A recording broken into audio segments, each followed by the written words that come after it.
On board as well, Bob Weiner, Democratic strategist, columnist, former communications director for Clinton Drug Czar General Barry McCaffrey. Bob, good to have you. It's a pleasure, Alan. You know, I asked Jack Lew myself about the Social Security deficit, and he said it does not add a dime to the deficit.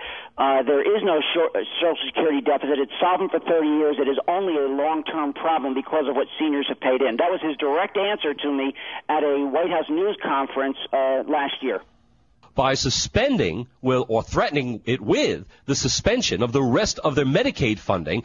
And that's where the Supreme Court drew the line and said, no. So, Bob, I ask you again, how many states are likely to pull out because of their newfound flexibility, including Florida? Bob Weiner. Well, we have some information. Rick Scott put a press release out today with a statement saying he will not comply unless by 2014 the court has not struck down or the Congress has not repealed the entirety of Obamacare.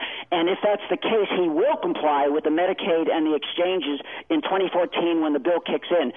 That has been the experience nationwide on Medicaid. Arizona was the last state in kicking and screaming to make 50 out of 50. When the feds fund 90% of your Medicaid, states have to be crazy not to take advantage of it. Ultimately, they all will. This whole thing is just a mess from the get-go. We laugh some about whether it's a tax or penalty because it is apparently both, depending on which part of a paragraph people are in. But it is symptomatic of the entire thing, because this whole thing is just chaotic, and it's not going to make healthcare better in the United States of America. Those are just verbal babbles, in my view, Alan and Amy, because there are 30 million people that do not have health insurance who we are paying for now.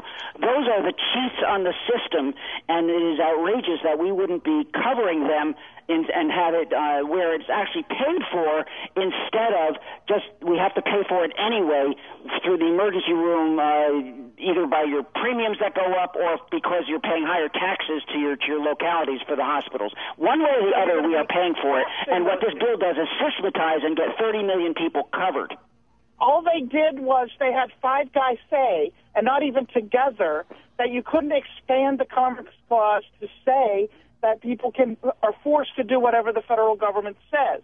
That's not a firm ruling, and even if it were, it could be overturned at any time. And it changes. Well, all of them could be. All rulings could be potentially overturned, and the court can always overturn itself. But this is referred to, I think, as the 141 ruling. Isn't this a decision?